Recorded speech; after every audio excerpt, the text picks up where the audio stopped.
Hello and welcome to this webinar. I have been looking so much forward to this today. With me we have Dr. Philip Scherer and Federica Genovese, and I'm going to introduce them in a short amount of time. So we're going to talk about endotrophin. We're going to talk about where wound healing meets fibrogenesis, and we're going to talk about fibroblast activities on how they are important for patients. And I think we're in for a treat today. We have really been looking forward to this. So, of course, fibrosis is an important disease. There are more than 150 different versions of extracellular matrix, turnover, and disabilities. People actually live with fibrosis. And there's a rise in prevalence, of course, because we're aging, also because there seems to be more insults in this. There's more than 40% or around 40% that are actually dying from fibrotic disorders. So, of course, this webinar or scientific presentation is part of what we do. We've also going to next year have the third extracellular matrix conference. We have the pleasure of Philip joining us there. Last time it was a big success. We were 450 people from 40 different nations with 180 different abstracts and 80 presentations. And I think it's important because I love the matrix and I do love the Gordon and the Keystone conferences, but I also think it's important that we change the matrix. And in order to change the matrix, we actually need pharmacology.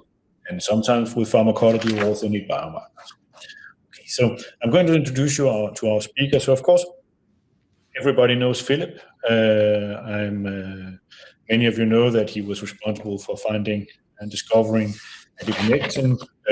He has won many research prizes, and of course, he's also responsible for the discovery of endotrophin. But there's one more thing. He's also a super nice person. When you meet him, he will always have time to talk. He will talk about your science and relate it to your own. So I really enjoy spending time with Philip. There's one more thing in that. Behind my back screen, you can see some of my favorite artists. It's actually Chagall, and I love those pictures. But there's also another one of my favorite artists. It's my daughter's, and it's Fiery Souls. You can just see it here. And Fiery Souls is we look for those, right? We want to find people that are as motivated and enthusiastic as we are. And I think that's exactly what Philip is, and that's what Federica is. So I think we are in for a treat. So I'm going to try to leave the stage, and then Philip is going to do the first part of the presentation. We'll take a few questions. Then I'll come back with an introduction to matrix and another version of endotrophin. Then we have Federica talking about endotrophin in kidney and heart. I will show you then endotrophin in other areas, and then we'll have a discussion in the end. Please remember that you can just ask questions in the chat. If we do not answer them today, we will make sure to get back to you. Let's try to get this working. So, Philip, the floor is yours. Thank you very much, Morten. Let me get this up and running. And basically, if you can confirm that you can see my presentation. Is that okay? Yep. Not yet. Not yet. So I am sharing, and I'm sharing the full screen. Hopefully, no. Okay. Let me see here what we can do. Can you? Okay, 1 sec more. I'm going to stop sharing one more time, and I'm going to try a second time here. Window. So this. Yep. Much better. Okay, my apologies for the little hiccup here. So should that be okay? Yep, we're good to go. Excellent. So sorry for wasting everybody's time here with this, but I really appreciate Morten for the opportunity to be here. My primary role here is to give you a bit more sort of background information, historic information on where endotrophin originally came from, and some of the current efforts, but then I really defer to both Morten and Federica for the pathophysiology per se. But this is obviously something that we have taken an extreme interest in right now. And just for full disclosure, I'm not completely unbiased at this point, because we really do believe that we have a therapeutic opportunity here. So we have actually started a small biotech around the idea that we want to target endotrophin as a disease-causing agent in the form of this Prive Bio organization that we're currently getting together. But basically, fundamentally, the story started like every story on our end starts and ends with the fat cell, the adipocyte, which is obviously increasingly an important cell type. We do appreciate, and we'll get back to that in a second, that the magic that incretin treatment, incretin receptor agonists exert very much depend on proper manipulation of the fat cell. So I think the fat cell still offers a vast array of discovery territory, and endotrophin is sort of leading the pack at this point. Historically, when Morten mentions fibrosis as a disease-causing agent, we did a number of years ago propose that fibrosis is also relevant for a dysfunctional fat pad. As we expand our fat tissue, just like expansion of a tumor lesion, I think we experience some degree of hypoxia locally, because the vasculature in the expanding fat tissue doesn't quite keep up. Whenever you have limited vasculature, we have hypoxia. Hypoxia equates induction of HIF-1 alpha and other factors. And HIF-1 alpha is a primary driving force for the extracellular matrix program. So dysfunctional obese fat pads are inherently fibrotic in similar ways to dysfunctional livers, kidneys, and hearts are fibrotic. And that fibrosis is a major disease and insulin desensitizing driving force at the level of adipose tissue. So targeting that ECM within adipose tissue turns out to be extremely important for the well-being of adipose tissue. While a sound amount of ECM in the fat tissue is essential to confer stability to our fat cells, more often than not, we are in excess of fibrosis, which impairs adipocyte function. And we've spent much time and effort spreading the gospel of fibrosis in adipose tissue, and I think we have many interesting clinical data points as well here, including the ones with Karine Clement and Sam Klein, for instance, that are really looking at this in a clinical setting and really confirm in every aspect and extend the data on the pathology of fibrosis within adipose tissue as a driving force for metabolic dysfunction. Now, when you look at the role of the fat cell, generally, we have, of course, the metabolic role. We have some aspects in infectious disease, but this really started with a keen interest in the interaction of fat cells, dysfunctional fat cells in the mammary gland, for instance, on tumor growth. So again, that ECM accumulation is essential for cancer cells to propagate properly. And we were trying to find factors that really drive this process in terms of dysfunctional fat tissue offering a better microenvironment for growing and expanding cancer lesions. So basically asking the question of what is the crosstalk between a dysfunctional adipocyte with the tumor mass, and how does the tumor mass basically talk back to the adipocyte? Breast cancer is an obvious area because we have the immediate juxtaposition of invading tumor lesions with the fat cells, but it actually is relevant in at least a dozen other types of cancers that the NCI here in the US has actually defined as obesity-associated cancers that apparently critically rely on factors such as endotrophin to drive their tumor growth. We will hear much more about this specifically, but endotrophin, as you know, is a cleavage product. It's a matrikine. It's not a gene by itself.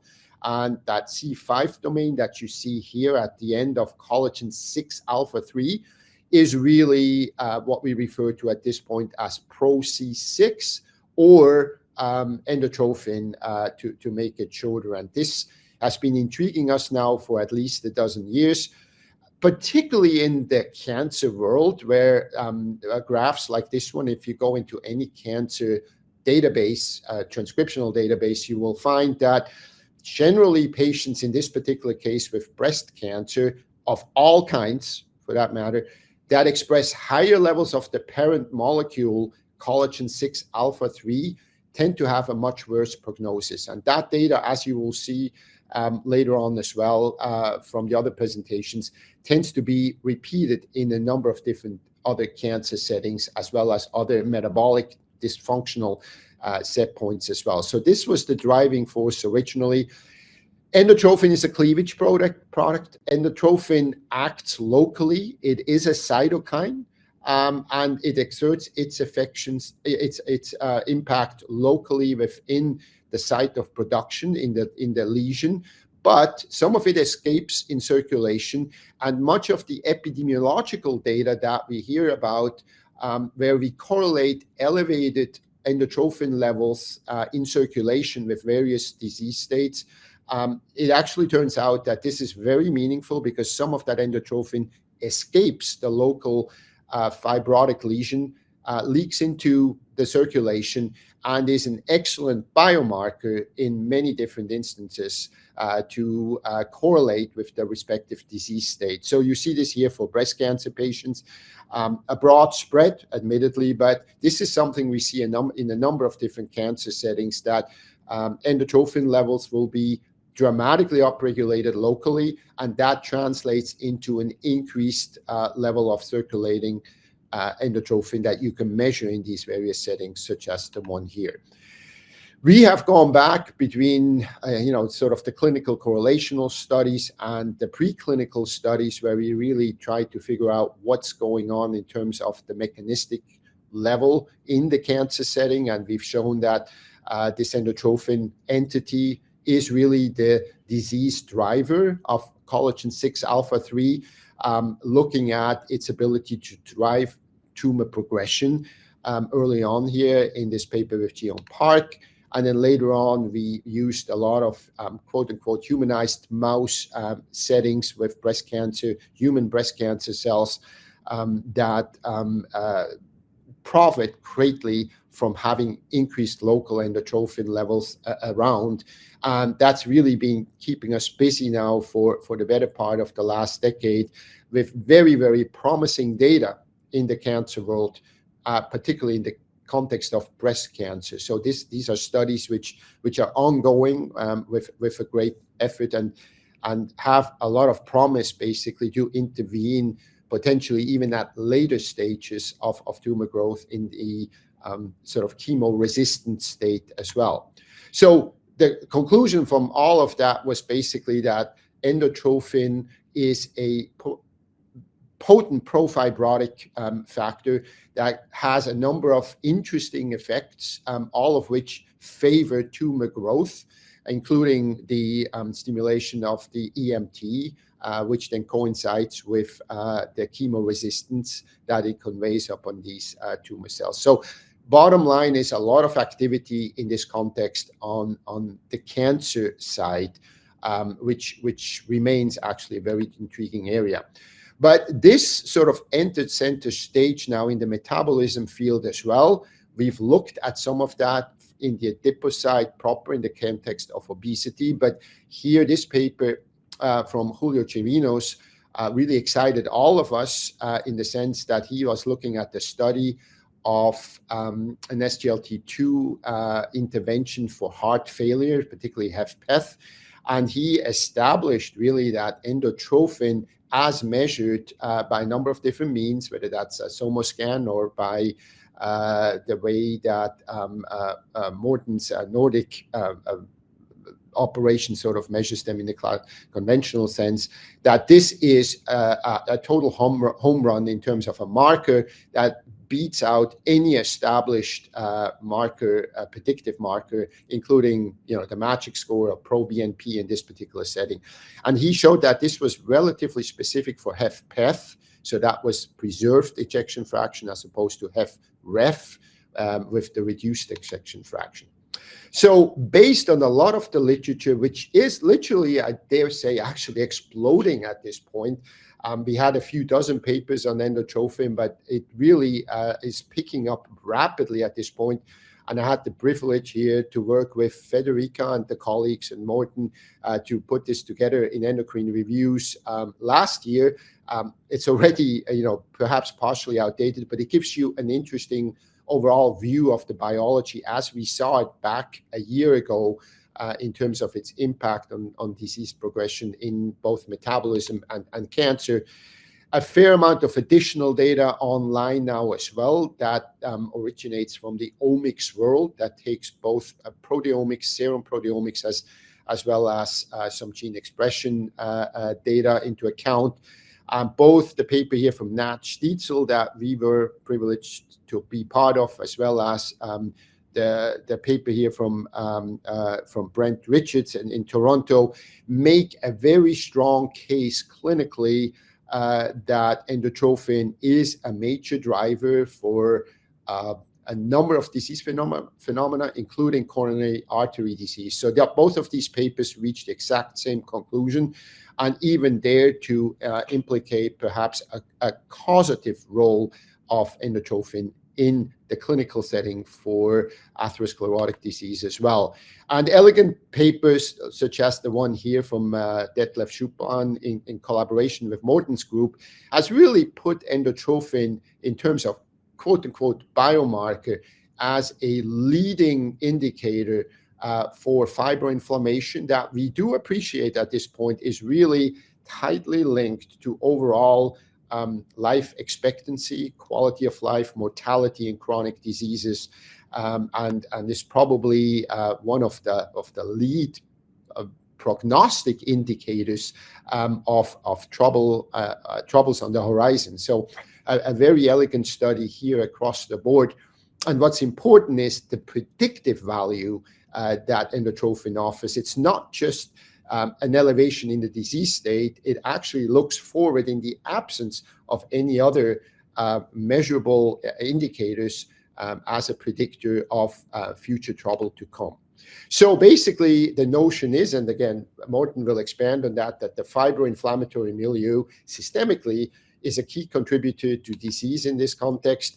The adipocyte, in our own biased way, is of course a major source of much of that fuels that fibroinflammatory milieu.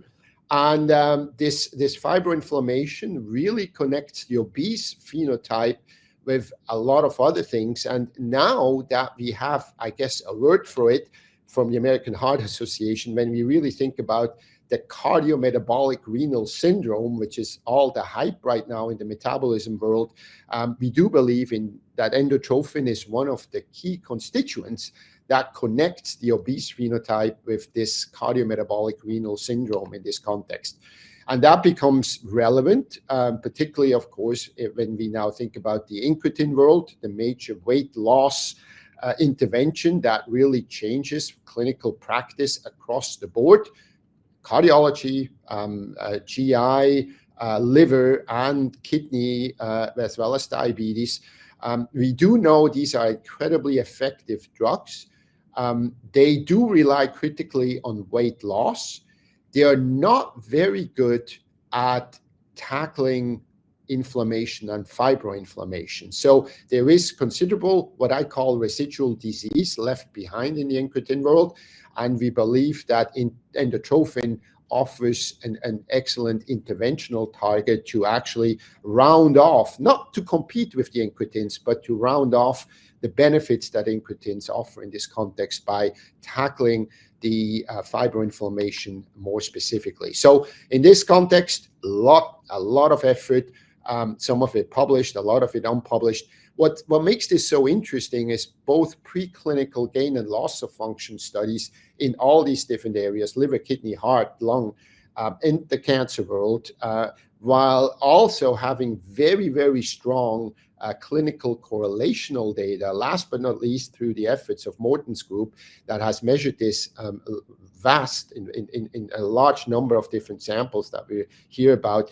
And the clinical correlations are quite striking and really are backed up by the preclinical interventional studies that would then, rather than correlations, would actually put cause and effect into place in this particular context. One quick little ad at the end here. So this is a paper which is already out there in bioRxiv, but I think it's the real thing is going to be published this week or next week, in terms of trying to get to the bottom of what endotrophin might actually do. We are still struggling, at least on our ends, to actually find a positive role for endotrophin. We have endotrophin knockout mice here that leave the rest of the collagen 6 fibrillar collagen completely intact. And these mice are really doing, they're basically the equivalent of wild-type mice without any phenotype until you challenge them with an insult. That insult could be in the form of a kidney fibrotic insult, that could be in the form of a liver insult, a lung insult with pulmonary fibrosis, or in the heart as well. So that offers basically a great new tool to study some of these things, complementing some of the efforts that we've undertaken in terms of generating reagents that we can implement clinically, hopefully as well, in the form of a neutralizing antibody. You can see here in green that nasty endotrophin moiety that this one of these antibodies here effectively neutralizes and offers the potential to intervene both in the preclinical model as well as hopefully ultimately also in a clinical setting. So that was my intro to the field here. I want to thank you for the attention. I really want to hand the baton off back to Morten again at this point. Thank you all. Thank you so much, Philip. We have a million questions, and many of them will be answered. But there's just one I want to start with. Is there a link between endotrophin to specific pre-adipocytes or progenitor fibroblast subsets? It's from Mocha. I think it's a wonderful question. Yes, so that's a question that's frequently asked. What is the actual source of endotrophin?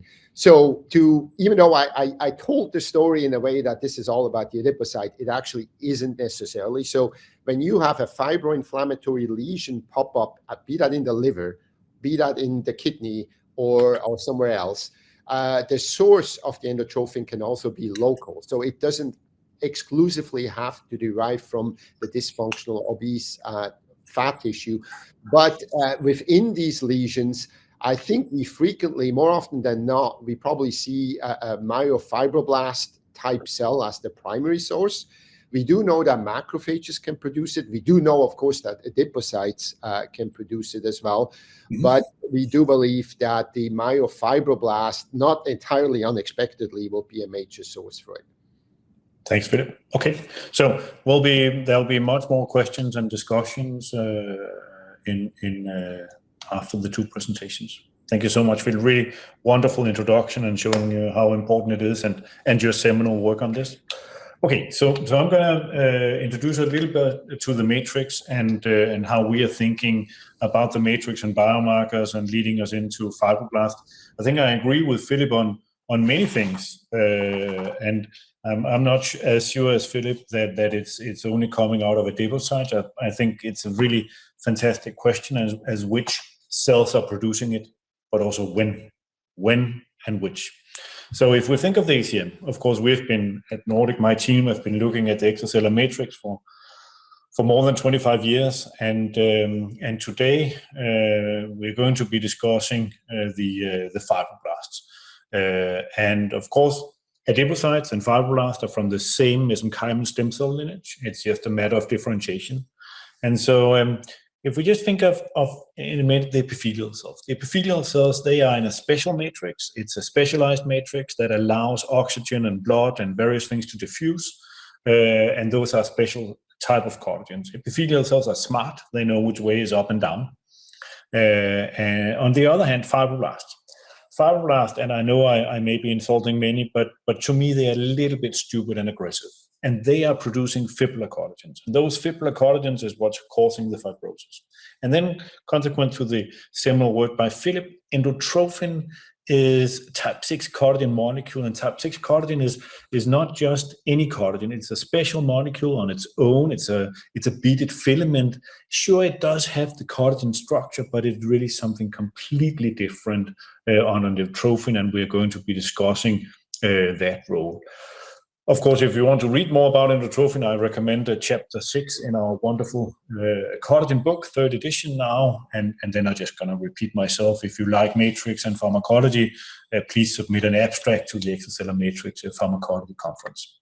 Okay, so I'm going to show you some biomarkers, and Frederica is going to show you some biomarkers because I find it fascinating. I'm interested in biomarkers that are 3 things at the same time. Biomarkers that are diagnostic for disease, biomarkers that at the same time are prognostic, elevated in those that are progressing, and then pharmacodynamic at the same time. That means they're most likely on the critical path of disease, as FDA outlines they should become a reasonably likely surrogate endpoint. It also means that not all protein measurements possibly should be biomarkers.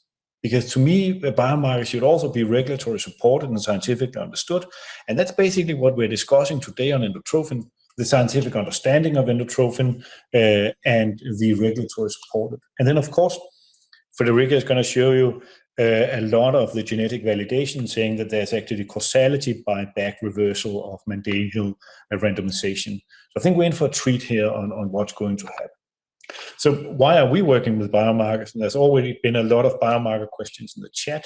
It's for patient selection. We were able to identify patients that may have a more endotype associated with that response. We're going to show you that in cardiovascular and kidney. Of course, if we see an effect of a treatment giving a dose-dependent reduction, we can translate that into efficacy and hopefully allow more resources to be directed to that development pathway. It allows us really to understand the pharmacodynamic modulation in man. And then, of course, we know that compounds being developed with biomarkers for the right patients have a better chance for success. Let me just give you 3 examples or 2 examples of my favorite biomarker. First one is from BMS, and of course this is from Lei Zhao and David Gordon. Initially, that challenged us to say, can you find a better biomarker than NT-proBNP? And then it turned out that PRO-C6 or endotrophin actually was a better biomarker. And it's so good that if you have a high level, 70% of patients are actually going to have a heart attack in those patients. So clearly selection, and Frederica will show you much more about that in a second. Another one is PRO-C3. I'm just going to briefly mention that because fibroblasts are dangerous. We should all be afraid of them. I think Philip may be more afraid of adipocytes. I'm more afraid of fibroblasts. And so if we see active fibroblasts, we know that those active fibroblasts are producing important matrix molecules. And if we do not attenuate that, then we will have outcomes. And clearly we see pharmacodynamic responses. There's already been pharmacodynamic response or questions saying, does endotrophin respond to a GLP? Yes, it does. Does PRO-C3 respond to a GLP? Yes, it does. And there are many others. We'll dig down into that because they're weight-dependent and independent effect, and we need to understand that. Okay, so these unicorn biomarkers, what are they? And so, of course, diagnostic, prognostic, and pharmacodynamic. And of course, my favorite biomarker in the whole world is HbA1c. I find it's very interesting. Actually, had we identified hemoglobin on an array, we would have identified a biomarker for anemia, and it would be downregulated. But because there's a special epitope on hemoglobin that's glycosylated, then it's the best biomarker in the world for diabetes. You can have a drug approved on that, and we used it, and we use it all the time. So I think in order to really push clinical chemistry to the next level, we need not just to quantify a protein, but the exact epitope of that. I think endotrophin is a fantastic example of that, and you'll hear a few other examples. And so there's been a long period we've been looking at DNA and RNA and proteins, but I think next level is really looking at the fragments, because the propeptides are different as compared to a degradation fragment. HbA1c is different as compared to hemoglobin. And really, in order to dissect the next level, we need to know if what we're measuring, is that a measurement of tissue formation or tissue degradation? So let's take a little bit deeper dive into the extracellular matrix. So if we look into these organs affected by fibrosis, there's actually up to 75% of collagens in there. If we think is it just us that think it's interesting with matrix, there's actually more than 10,000 publications every year on PubMed on fibrosis, with a very sharp incline in that. So of course, matrix is important. And I actually think in order to be efficacious, in order to develop efficacious drug, we need to change the matrix, because it's the matrix that's killing the liver function, the kidney function, the lung function. So if our molecules are not changing that extracellular matrix, lowering fibroblast activity, I think they're not going to be as efficacious. So of course, we think, this is my simple view of the world. It's I think that most diseases, at least the ones we're interested in, can be divided into a balance between extracellular matrix degradation in the y-axis and extracellular formation at the x-axis. There's some of these that are famous. Of course, in cancer, we have highly elevated levels of both formation and degradation. And in other diseases, you can see that there's a misbalance. My favorite example is actually Crohn's disease, and I'm going to come back to that. So 10 years ago, we thought that Crohn's disease was just one disease, but now we realize that there's actually two different endotypes. There's a fibrostenotic with much more fibrosis as compared to the fistulizing with a penetrating disease. So it's not just one disease, it's actually two different diseases, and we need to be treating the right endotype. I'm going to show you later the first data for with biomarkers of fibrosis that can find the fibrostenotic endotype. And to no surprise, type 6 collagen may be part of that. So in order to take that deeper dive, I think when we're measuring something, we need to know if that is coming from formation of tissue or degradation of tissue. So of course, in a healthy tissue, we have a balance. There's an equal amount of formation and degradation of that tissue. Whereas in fibrosis, we'll simply have more of those small fragments being released into the serum, where we can measure fibrogenesis. And on the other hand, if we have an autoimmune disease or if we have more fibrosis resolution, then we'll have these degradation fragments being released. And some compounds can change one, some compounds can change the other one, but we need to know how is that treatment affecting fibrogenesis and fibrosis resolution. Of course, today we are focusing on endotrophin, and we've really been looking into this for a long time. So for these different organs, for liver, for kidney, for skin, for lung, for cardiovascular, there are really organ-specific biomarkers that we can talk about other days. Okay, so type 6 collagen degradation. I have three introductory slides to Frederica, because to me, type 6 collagen is really a dangerous collagen. It's collagen it looks completely different as compared to the other collagens. It is assembled in a way that is really different from all the other ones, and it has a unique structure. One of the things that to me is most interesting is the fact that type 6 collagen A3 chain is actually the protein in the body with the most von Willebrand-like domains. It means that activated fibroblasts can bind platelets directly. It does not need von Willebrand factor to bind platelets. That means that activated fibroblasts can activate wound healing directly, binding platelets, and then out comes TGF-β and PDGF. And we're going to be discussing that today, because when you start activating fibroblasts, that can be by insult, it can be calories, alcohol, toxins. Then you have one type of fibroblast activation. But then after some time, a perpetual loop will start, and they'll be self-activating, most likely because those fibroblasts, they have a perpetual activation of wound healing through a binding of platelets. Much more about that. So type 6 collagen, as Philip showed you, is not just a simple molecule. There's actually six different chains of type 6 collagen. And today we're going to be focusing on the alpha 3 chain. And in the end, I'm going to show you that another chain of type 6 collagen has completely different utilities in skin diseases. So if we're thinking of how do we advance clinical chemistry, well, we should be measuring the correct epitope. We should be measuring the correct collagen in the correct setting. And of course, we'll be discussing that much more. And so what we think is, and you'll see data now, that type 6 collagen is part of driving wound healing and fibrosis. So in the minute that we do no longer have resolution of wound healing, but we have overactivated fibroblast that's expressing type 6 collagen, that type 6 collagen, either in fibrotic plaques or in other tissues, that type 6 collagen is exposed, and that is able to bind platelets, leading to more PDGF and TGF-β release, driving fibrogenesis. And so it's an important interaction.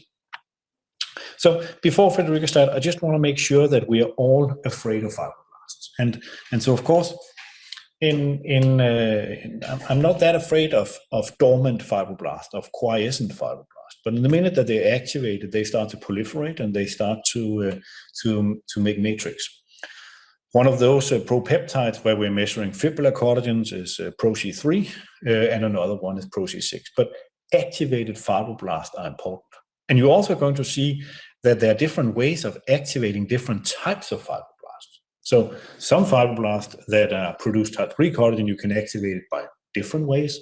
And those fibroblasts that are perpetually activated, producing type 6 collagen, there are other ways to deactivate. But these fibroblasts are important.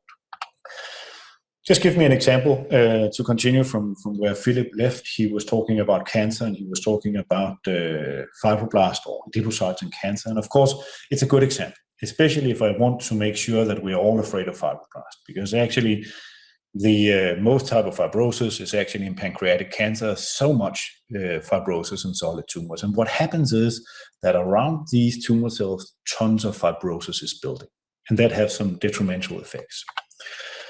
So we actually, 2 years ago, looked into 2,000 cancer patients, and five different cancer types. And then we saw that the odds ratio for having an outcome was twice as high if you had a high level of PRO-C3, meaning that activated fibroblast was very important for progression. We actually got a lot of support for that, and now PRO-C3 is on the Roche instrument, and that's fantastic that we can start helping patients. But what does that really mean? Well, this is measurement in serum, just one measurement in serum before treatment with one of the new fancy IO treatments. So it's with Ipi, Nivo, and Pembro. It's all metastatic melanoma. And we just measured at baseline and then divided into high and low. It actually means that if you have a high level of fibroblast activity, then you may not be responding to IO. The good news is if you have a low level, then you're going to be responding nice. In fact, if you look at just low and high, there's a 3 to 5-fold higher survival rate, time to outcome in those with a low level as compared to those with a high level. So I just want to say before we start all the fun on endotrophin, fibroblast activities are super important for patients' outcome. We need to change those fibroblast activities to change the outcome of patients, and there are many ways of doing that. Then we asked together with a collaborator, those patients, this is cancer patients, if they actually had an increase in their PRO-C3 levels or decrease, was that associated with survival? Yes. If you deactivate fibroblasts, then you actually have longer time survival. So fibroblast activities are important, and that's exactly what we're going to be discussing. So now I would like to introduce Frederica Genovese. I've been working with Frederica for more than 10 years, and she's an amazing scientist. She's been doing all our work, not all of the work, but almost all of the work on type 6 collagen and endotrophin, and she's going to take us through the cardiorenal system. Frederica, please continue. Thank you, Martin. I'll see if I can manage the slides myself. Yes. Okay, so I can see a lot of questions in the QA related to things that I have collected actually in the new review I've just finished writing, and it's currently under review, and hopefully we'll be able to share with all of you once it's published. And basically it's what we know and what we don't know about endotrophin. And you can see here that you will find some of your questions here. For instance, what is the receptor? It's really the what we don't know session. We don't really know yet. There is no consensus over there, as well as how it's processed. What is the protease that generates the fragment? There are different hypotheses, but there is not really the smoking gun evidence. But there are many things that we know about endotrophin. A lot of things we know thanks to the work of Philip that he just mentioned at the beginning, and with the data that we produced with using our assays. And I will go through what we know, hopefully, especially in the context of cardio-kidney metabolic diseases. So in the context of cardio-kidney metabolic diseases and aging, we would like to position endotrophin as a fibroaging marker. What does it mean? It means that it's a marker related to fibrosis that is definitely a biomarker for all those diseases that happen with aging, but also that contribute to accelerated aging. We initially wondered where is PRO-C6 that we measure in serum coming from. So we did some stainings, and we actually noticed that collagen type 6 is abundant in fibrosis in many different organs. In the cardio-kidney metabolic area, I show you today here kidney fibrosis. You can see here in the bottom panel that PRO-C6 is really only present in the fibrotic kidney and virtually absent in the non-fibrotic kidney. We see also a lot of deposition of collagen type 6 of endotrophin in the plaque in atherosclerosis and also in the fibrotic heart in FPF. So you can see here that actually there is a lot of collagen type 6 alpha 3 chain accumulated during fibrosis, and that's what we then look at in circulation. So the way that we look at it at Nordic Bioscience is by measuring the fragment released in circulation or in urine through two different methods. The historic method is our PRO-C6 assay, which is a competitive ELISA, which targets the C-terminal end of the endotrophin molecule. So you can see in the schematic that PRO-C6 targets the very end of endotrophin, hence it can target endotrophin, but it can also target shorter or longer fragments because it only employs one antibody. We have a more recent assay, a new kid on the block, that is called Endotrophin, and it's a sandwich ELISA, which employs the PRO-C6 antibody as a detector antibody, and an antibody that targets the N-terminal cleavage site of endotrophin as the catcher antibody. This way, we only target the 77 amino acid molecule of endotrophin. So in this presentation, I will show you mostly PRO-C6 data because it's our historic biomarker, historic assay, but I will also show you some preliminary data on endotrophin. So this slide has already been presented 2 times before. I will present it for the 3rd time. This is our seminal work in FPF, especially thanks to the collaboration with Lei Zhao and Julio Quirinos. Here we show that PRO-C6 is a very good marker for prognosis of mortality and hospitalization in FPF patients. These data have then led to a letter of support from the FDA for the use of PRO-C6 as a patient enrichment tool in clinical trials of FPF. So in this publication, we show that the prognostic value of PRO-C6 is very consistent. We measure 6 independent cohorts from all over the world. They had different demographics. They were quite different populations, but we see a very consistent prognostic power of around hazard ratio of 2 for doubling in PRO-C6.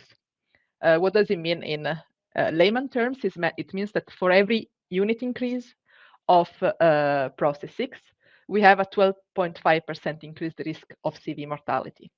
We refined this definition a little bit later in the next slide, actually. But before I go there, I want to say that we also compared the prognostic potential of endotrophin with NT-proBNP, which is the gold standard in FPF, and with the MAGIC score, which is a clinical score that contains many different variables that you can read here below. And we can see that when adjusting the 3 scoring with each other, endotrophin is the only one that keeps being significantly associated with the outcome.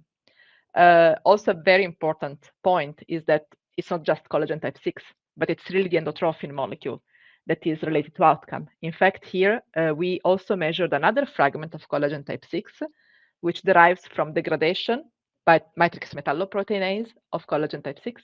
And you can see here that C6M had absolutely no relation with mortality. So it is really the endotrophin molecule, not just the collagen type 6 fragments that are associated with the prognosis. This is what I was mentioning before. We refined further the analysis by looking at the lowest tertile and the highest tertile of PRO-C6 in this other cohort from Arantxa Gonzalez. And we see that the hazard ratio for being in the higher tertile versus the lower is 10. So there is actually a 10-fold increased risk of dying or being hospitalized for heart failure in the highest tertile of PRO-C6. So very, very big risk that we can identify with this biomarker. I just mentioned we developed this new endotrophin assay. Elisa is the responsible in my team for developing this assay, and we tested it in another cohort of SPEF patients from Anthony Baez Genis. And we see here that the prognostic value of endotrophin is actually maintained from the PRO-C6 data. So we have a very similar profile in terms of prognosis. You can see here the all-cause mortality and cardiovascular mortality data. And you can see here the hazard ratios that are reported for adjusted by multiple variables. You can see them here. There is a very strong association with the both all-cause and cardiovascular mortality, even after adjustment for multiple confounding factors. So a very robust biomarker associated with the outcome, even when it's measured with another technique, so with the sandwich assay targeting specifically endotrophin. In the context of cardiovascular diseases, we also saw that PRO-C6 was a good marker for outcome in atherosclerosis. I showed you before that there is a lot of collagen type 6 in the plaque. And when we measure it in circulation, we can see here that is related to both all-cause and cardiovascular mortality, also incidence of cardiovascular events in a population with carotid stenosis from Dr. Isabel Goncalves. And then we also look at a population with MI from Dr. Christian Assager, and we saw that there was a very strong association of PRO-C6 measured in the moment of the acute event. So at presentation in the hospital with MI, with STEMI, the patient that had a higher level were actually a much higher risk of dying very shortly after the event. You can see here actually the 1 month mortality line that is already where the separation happens. So it is also a very good biomarker of outcome in the acute setting, not just in chronic disease. Moving on to kidney, we have noticed that PRO-C6 is also an excellent prognostic biomarker in this disease. And when we have increasing levels of PRO-C6, we also see a good correlation with the CKD stages. So actually the patient with the worst disease have the highest levels in circulation and also in urine, not reported here, but we see the same in urine, as well as the patient with the highest level of PRO-C6 were those with higher tubulointerstitial fibrosis. We have seen this data over and over again. The data I present here are on IgA nephropathy, but we have also seen this in lupus nephritis, in ANCA-associated vasculitis, and in kidney transplant. So all the disease for which we had biopsies available, there is a strong association of circulating levels with kidney fibrosis. And even more interestingly, we see that this is an excellent biomarker of prognosis. We have now confirmed this data in multiple cohorts. Here I present for the first time. Actually, we are going to present this data next in a few days at the Kidney Week. In the Nurture CKD population, it is a very large population of CKD patients. We see that patients with high level of PRO-C6 are those that have the highest risk of reaching a combined kidney endpoint. And here you can see the hazard ratios of a 2.2 for doubling of PRO-C6, even after adjustment. Also, in this case, we were lucky enough that we could measure both biomarkers, both PRO-C6 and endotrophin in nurture. And you can see here that the prognostic value is very similar. And endotrophin maintains a very strong prognostic association for the combined kidney endpoint and for all-cause mortality in this setup. So I've been talking to you about serum data so far, but we actually can measure PRO-C6 in urine as well with the same assay. And urine PRO-C6 has been particularly a particularly efficient biomarker in the context of kidney transplant. So we have several publications showing that urinary PRO-C6 is associated with the graft failure and with all-cause mortality in patients that had a transplant. In this case, PRO-C6 was measured more than 1 year after the transplant, while when measured in the acute setting, so just a few days after transplant, we could see that urine PRO-C6 was associated with T-cell mediated rejection. And it was very specific for the T-cell mediated rejection, suggesting that endotrophin may have even a relationship in the communication with T-cells. There are some papers out there that point in that direction, even though it's a largely unexplored topic. But I think that these data really stand in support of this hypothesis.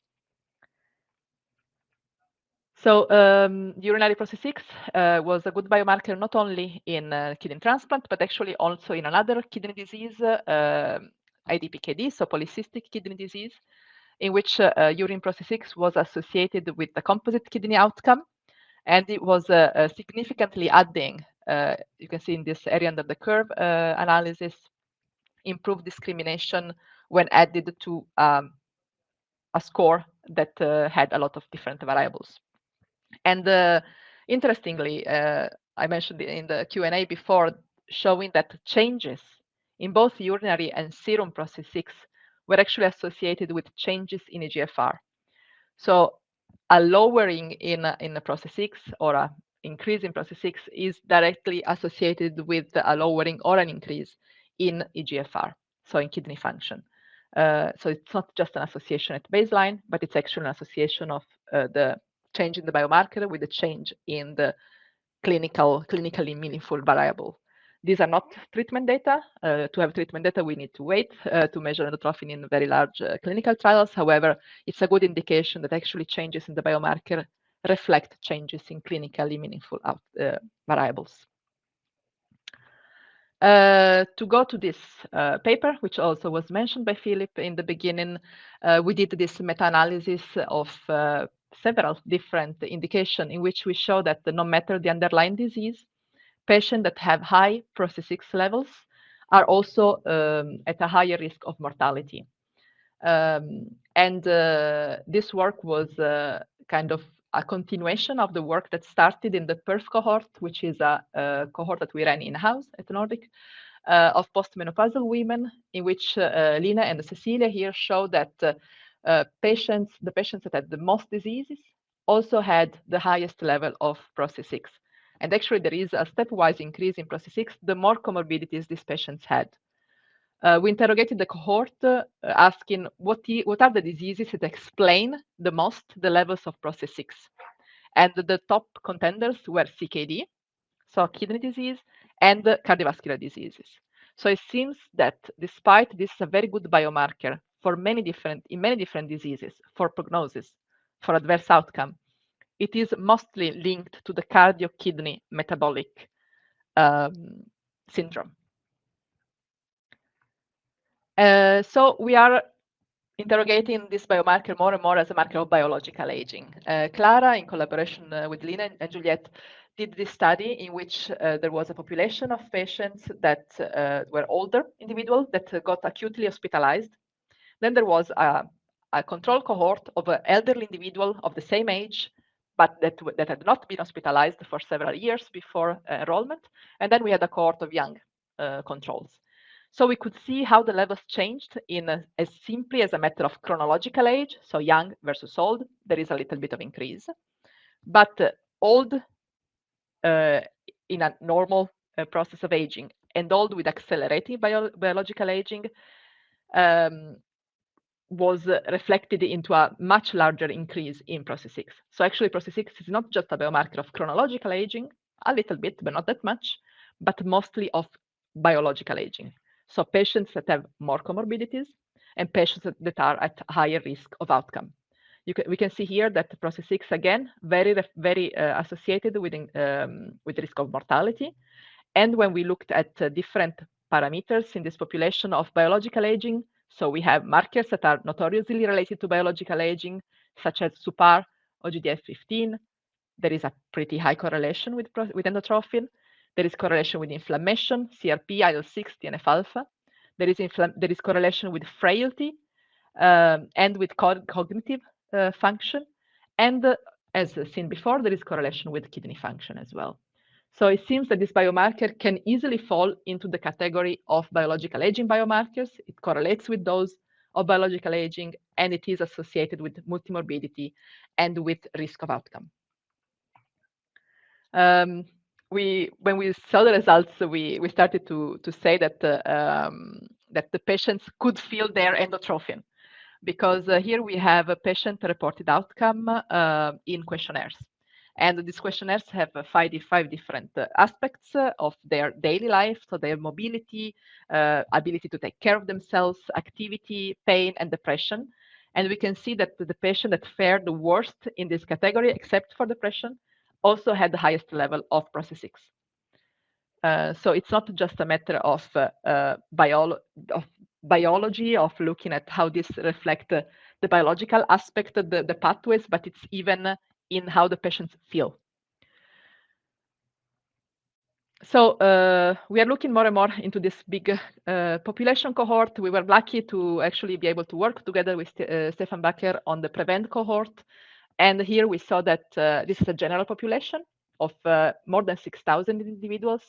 And we could confirm PRO-C6 as being a good biomarker for mortality. You can see here PRO-C6 and endotrophin, the sandwich assay, both being strongly associated with the risk of all-cause mortality in this large population. And even more interestingly, we could also see an association with the incident heart failure. And here, it seems like the endotrophin assay is actually outperforming PRO-C6. We are starting to see the first indications that it's really the endotrophin molecule, the 77 amino acid, that is associated with the outcome. Of course, PRO-C6 mostly probably measure the 77 amino acid hormone, but really endotrophin itself with endotrophin assay is the biomarker that that is associated with heart failure, at least in this population.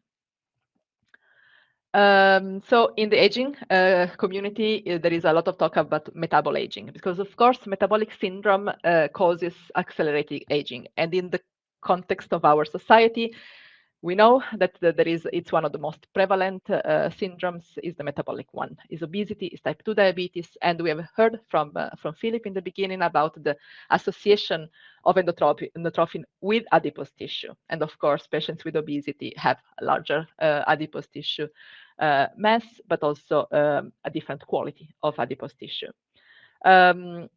I've been so lucky to be at a conference in which this fantastic portal called adiposetissue.org was presented. And it's an amazing portal in which you just write your gene name, and it gives you a lot of information about all the research ever done on adipose tissue on that molecule. So I did the test, I put it to the test, and I searched from col6A3, and this nice graph came out showing that in a large number of studies, both in transcriptomic and in proteomics, there is a very high confidence, the very high concordance of data that endotrophin comes from the subcutaneous adipose tissue and not the visceral tissue.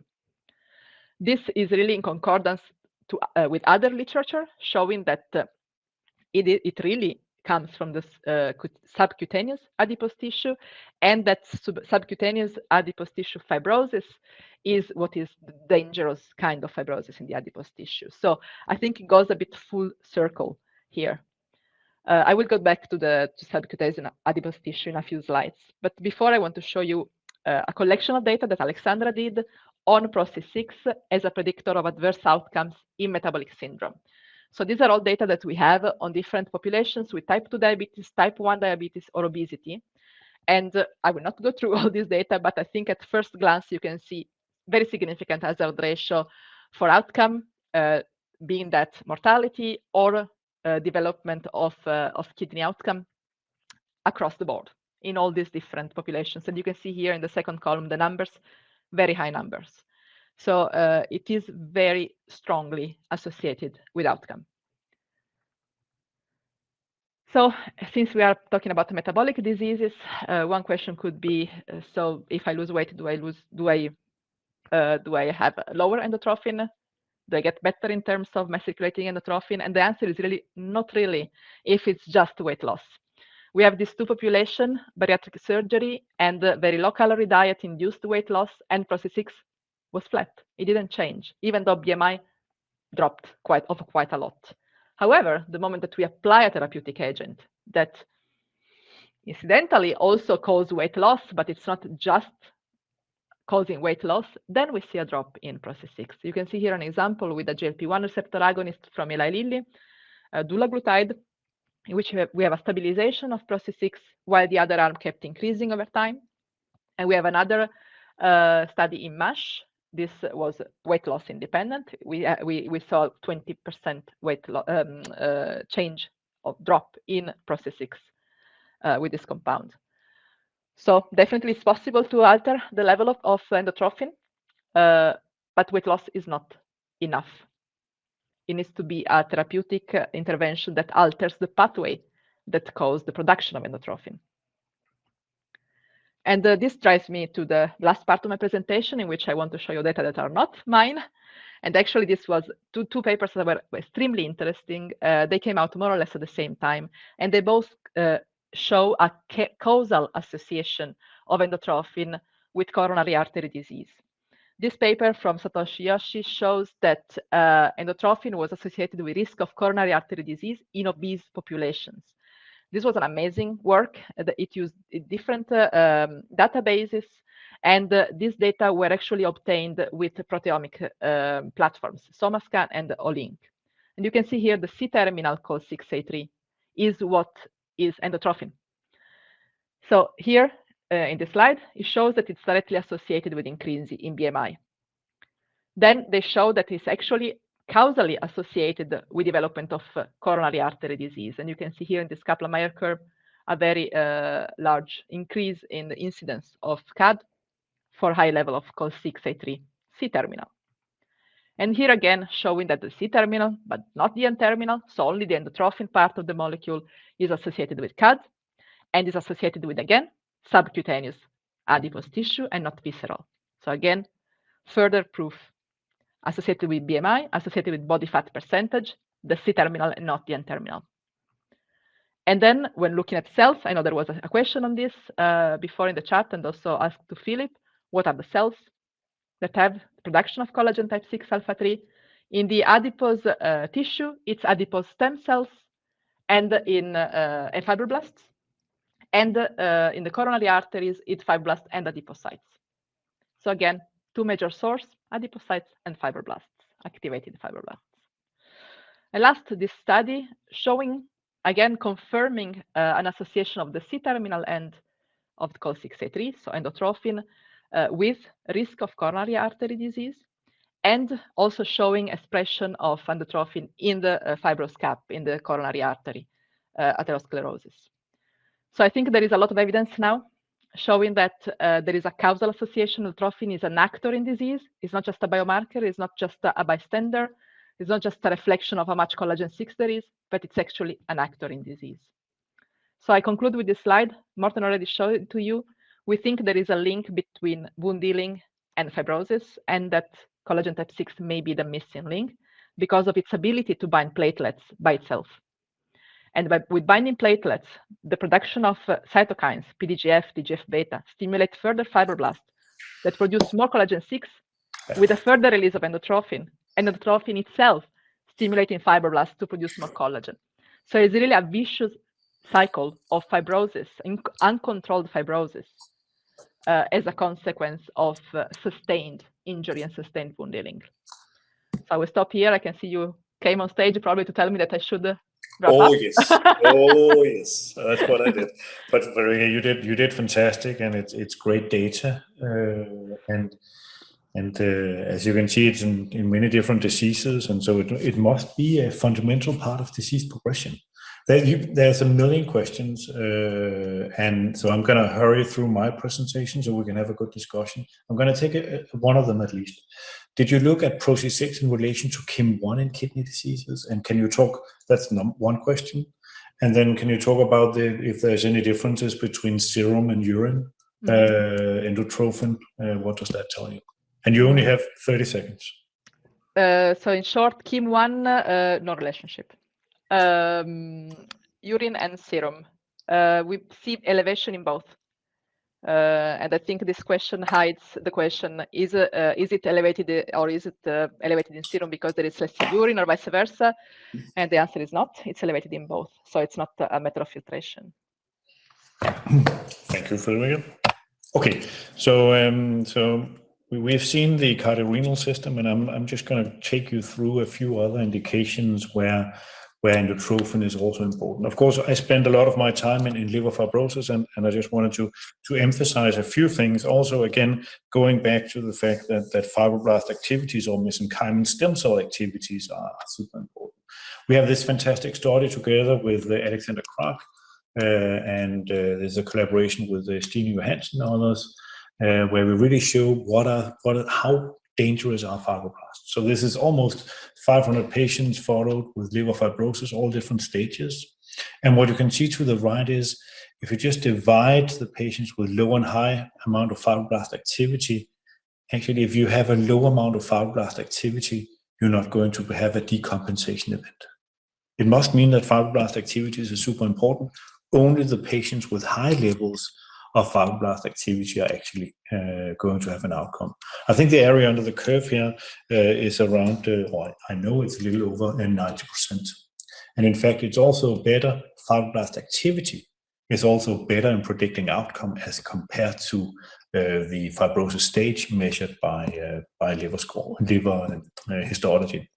But let me double click, because the question that Stine wanted to ask, and it was a fantastic study, was, so are the differences between the stage of fibrosis and the activity of fibrosis? And then we looked at this, and it turns out that fibrosis activity, independent of the stage, is actually an independent predictor of outcome. So these different fibrosis stages, you can see the number of patients and the number of events. And the take-home message is that even in late-stage fibrosis, even in F4s, if your level of fibroblast activity increases by 1 nanogram per ml, your chances of having a liver-related outcome increases by 2%. That must mean that fibroblast activity is an important thing to target. Let me just double-click on that and some of the data that Frederica showed you. This is a fantastic study done with the quintinan. It's a very low-calorie diet, and type 4 collagen is a basement membrane molecule. The minute that you stop eating, your body stops to regenerate. And then when you start eating again, it goes up. If you look at PRO-C3 here, in the minute that you get this very low-calorie diet, then the PRO-C3 level goes down. And when you start eating again, it actually doesn't go up. It means it takes actually shorter time to deactivate a fibroblast than to reactivate it. Interesting. And this is the same thing as Stine showed, that the ones with high levels, those are actually only the ones that go down.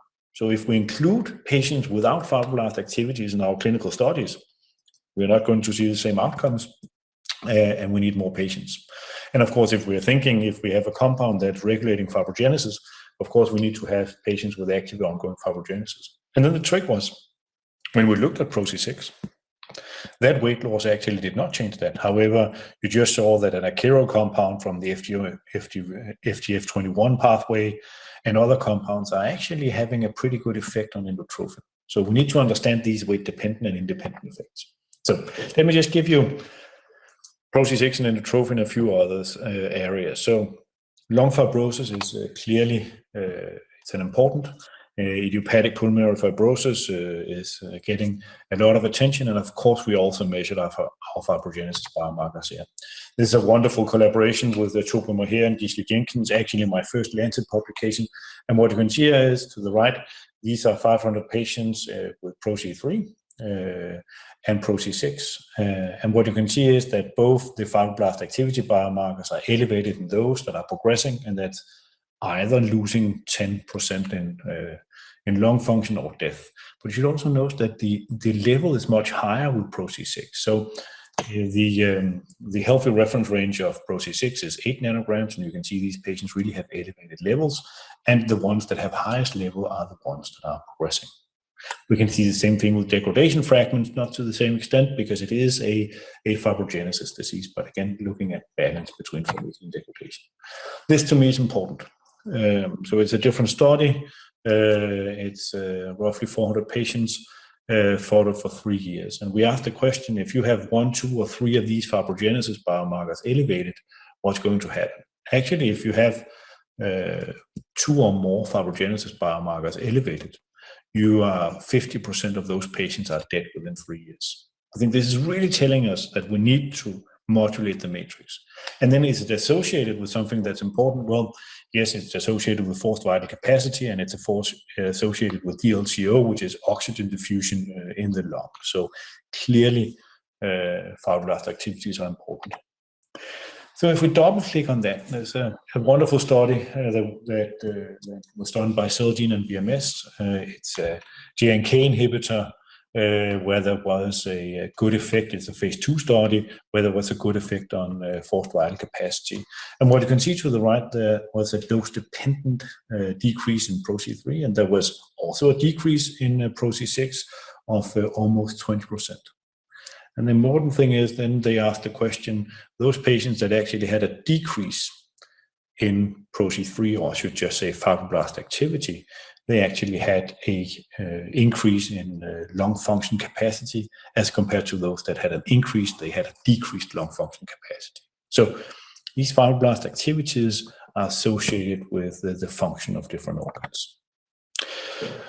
One of the last things we've been doing is really looking into inflammatory bowel disease and looking into the fibrostenotic endotype. And of course, there are many different pathological processes ongoing in the intestines. If we look at the luminal disease, it's characterized by inflammation, whereas the fibrostenosis is associated with much more fibrosis and a fibroid endotype. And if we look at this by histology, you can clearly see much more of the blue staining of collagens in the submucosal area of where there's fibrosis. So, and of course, if there are fibrotic strictures, really extensive collagen accumulation. So it's becoming a little bit of a hot stuff. How can we not just treat IBD patients? Because we used to be thinking it's all inflammation. Yes, it's also about inflammation, but it's also about fibroblast activity. And then, by no surprise, now it's a PRO-C6 seminar. So we actually looked into 3 different studies here. So it's Crohn's disease in 3 different studies, 137 patients, 119 and 240. And compared to luminal and fibrostenosis, there are elevated levels of PRO-C6 in these 3 different studies. So clearly, wound healing and fibrogenesis is associated with different reflections of fibrosis. If we just double click on one of the studies, and that is the Ibsen study here. If we look at luminal versus stenosis, same thing as on the previous page, you have elevated levels of PRO-C6. But most importantly, it's actually related to the endoscopic score of the fibrosis, meaning minimal, moderate, and severe, where you can see that there's more in the highest level and clear differences to the luminal disease. So association to disease severity. And if we actually combine 3 biomarkers of fibrosis, if we combine PRO-C6, PRO-C3, and type 5 collagen as a fibrillar collagen, the area under the curve, and this is done together with Anja from Herlev and Rigshospitalet, we actually get an area under the curve for diagnosing fibrostenotic Crohn's disease by more than 90%. So clearly fibroblast activities are important. Last, we have a wonderful collaboration with the Ipsen cohort, and we looked at PRO-C6 at baseline and at follow-up after 1 year, and we measured quite a few biomarkers in this, and PRO-C6 was the ones that was the most strongly associated with both at baseline and at follow-up with fibrostenosis. And I think it's interesting. It's telling us that if you have PRO-C6, if you have wound healing and fibrogenesis ongoing, you actually need something to be done because it's a stable endotype, meaning that we need to treat them somehow. And losing weight is not enough. So we need to do something for those patients with high levels of endotrophin.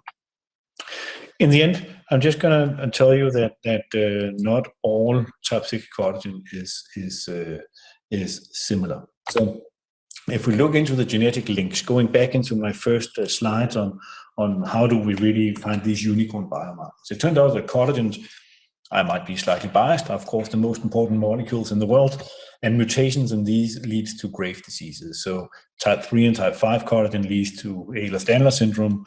Type 7 is a blistering disease, epidermolysis bullosa, and type 17 collagen is Budapest.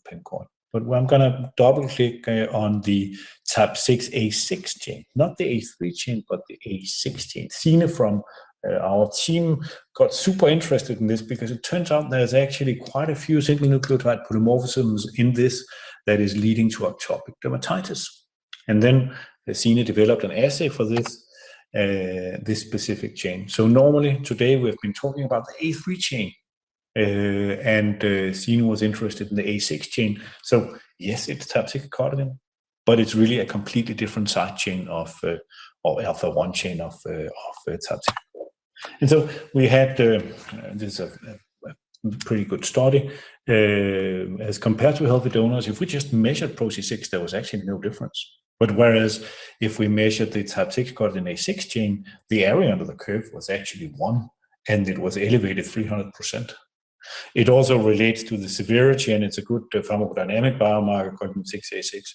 So I'm just saying type 6 collagen is really related to different diseases, and some chains are for some diseases and other chains are for other diseases. This may be my most important slide because it's all a team effort here. You've seen a lot of the data presented by Frederica. Joachim has been doing all the IBD work. Sine has been doing the derm studies. Nicholas is responsible for cancer. I'm showing Diana's liver data and super proud to be part of that. Tina and Kishwa are the ones measuring all the samples in the lab and is responding for the degradation part of tissue inflammation. So with that, we're going to start the questions and discussions in a second. So I'm going to ask Frederica and Philip to come back on stage so we can have a good discussion here. So as Frederica was saying, we have healthy wound healing, and then in the minute that you get fibrosis and wound healing, possibly we are binding platelets, and then we get a different type of wound healing. Let us start with some good questions here. Let me. So one question is, and we can possibly that's for you, Frederica. How is endotrophin clearance affected in different diseases?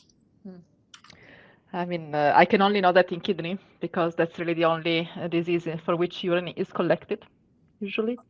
So we have done some studies on endotrophin clearance in kidney transplanted patients, and we have compared the clearance with the creatinine clearance, and it looks completely different. Yeah. So it's really not cleared as a freely filtered molecule like creatinine. And it's probably because when it's released in urine, it comes from the activated fibroblasts in the kidney. And as a reflection of disease. There there are 10 questions in the chat on what is the receptor of endotrophin, and that's clearly not disclosed yet, but the jury is out there, so we're waiting for that. Yeah. But when we get to that, so there's another question. And I think that's for Philip, and then we can add afterwards. What is the consensus on the enzyme responsible for cleaving type 6 collagen A3 to produce endotrophin? Will you start, Philip? Then we can add in. Sure. I think there might be multiple MMPs that are involved. Our favorite candidate, and I think there is some strong data for that from Kai Sun's lab, that MMP14 might be playing a critical role in generating the mature molecule. But when we think about endotrophin as the 77 amino acid peptide, there may be some additional heterogeneity in terms of it. The cleavage exactly takes place near that 77 amino acids, with MMP 2 and 9 potentially also being involved. So I think targeting the MMPs, that's a question that frequently comes up, in our hands is probably not the best way to avoid excess endotrophin, because there is redundancy and the difficulty of targeting MMPs in general, side effects. So we believe that maybe alternative methods need to be used to bring down endotrophin levels beyond MMP inhibitors. Very good answer. Thanks, Philip. I think this one is for you, Frederica. Can endotrophin serve as an early signal of fibroblast activation before structural damage actually becomes visible? Yes, it's a strong yes. We have this data in animal models. We have this data in humans, of course, without kidney. I'm also always talking about kidney. Who knows me knows that I love the kidney. So it's in patient with the metabolic syndrome and no kidney disease. You actually can find those patients that develop kidney disease. So it's definitely an early biomarker. Even before with kidney function, the damage to the kidney is visible. And can we, I'm going to follow up on that. So can we say anything about the fibroblasts that are producing type 3 collagen as compared to type 6 collagen? I mean, I normally say that it's the super activated fibroblasts that produce type 6 collagen, but is it also a different lineage? Both you and Philip actually alluded to that it's not just activation, it might also be something else. If you try to answer first and then Philip can answer second. I mean, I can answer based on my lab data that show that, for instance, in cardiac fibroblasts, we see a clear signal of fibroblasts being stimulated by PDGF, producing collagen type 6. So it seems it's definitely different ways of stimulating the fibroblasts that cause the production of collagen 6, as opposite of the other interstitial collagens. But related to lineage, I'm not the expert, I have to say. Nothing more to add to that. I think we don't know. That's a good question. Different populations of actual myofibroblasts that will be specialized in C3 versus C6. We have no data that looks at this specifically, but as we go along with respect to single cell sequencing, RNA-seq data coming up at a faster rate now, in disease states specifically, we'll find out more about that. One comment before we continue. Of course, we also proud that we are now actually, if somebody wants to research PRO-C3 endotrophin, we actually are able to provide these kit in a box for both rodent and for human use. So that's possible. Philip, I've been looking forward the whole week to ask you this question. So many will know you. So if you ask ChatGPT, it will tell you, it says a lot about adiponectin and what you have done there. If you are now going back and you compare the endotrophin story to the adiponectin story, what is similar and what is not similar, and what were the cardinal points of the adiponectin discovery and understanding biology that you see and don't see in endotrophin? I really want to hear your view on that. That's a great question. And actually, I'm going to the Obesity Society meeting tomorrow in Atlanta, and I've been asked to give a talk about 30 years of adiponectin. So we celebrated 30 years of leptin, 30 years of adiponectin. So it's a timely question. In both cases, endotrophin and adiponectin, I think the key to the success of the molecule was the ability to measure it in both mouse and clinical samples. Because whatever we do at the mouse level, we make knockouts, we make something interesting. People always question the relevance for the clinical setting. And I think for both endotrophin and adiponectin, it really hit the big stage only after it was measured in a lot of clinical studies. And to this date, adiponectin is a fabulous biomarker that's complementary to what we see with endotrophin. We should not forget that we have about 35,000 publications out there on endotrophin, many of which, maybe 30,000 of which, focuses on adiponectin as a biomarker. So we have similar aspects that we measure. Adiponectin is anti-inflammatory, it's anti-fibrotic, it's insulin sensitizing in that sense. So it is in many ways very complementary to what we see for endotrophin, except probably the underlying mechanisms are completely different.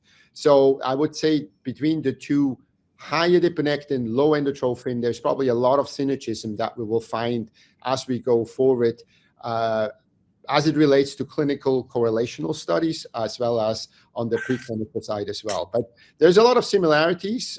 They're kind of 20 years apart in their genesis, but the key is the ability to reproducibly large-scale measure these markers in clinical samples, and that's where you guys are obviously right on target, because again, we would not be here with endotrophin if it wasn't for those large-scale studies that have been measured by you and others to increase the confidence that there is a good causative correlation, a causative role beyond the correlational data. I appreciate that. As always, it's a team effort. Really many questions, some we can answer now, and some you will hear feedback from. If you start on this, are the same patients? Is it the same patients that have high levels of type 3 coded information and endotrophin?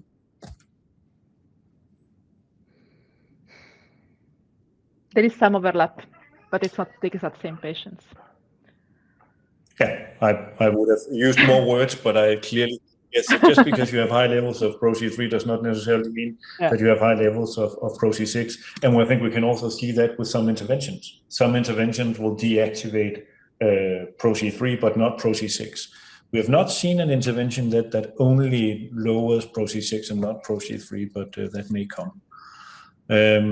This is for you, Frederick. What is the rate of increase in PRO-C3 during an acute myocardial infarction?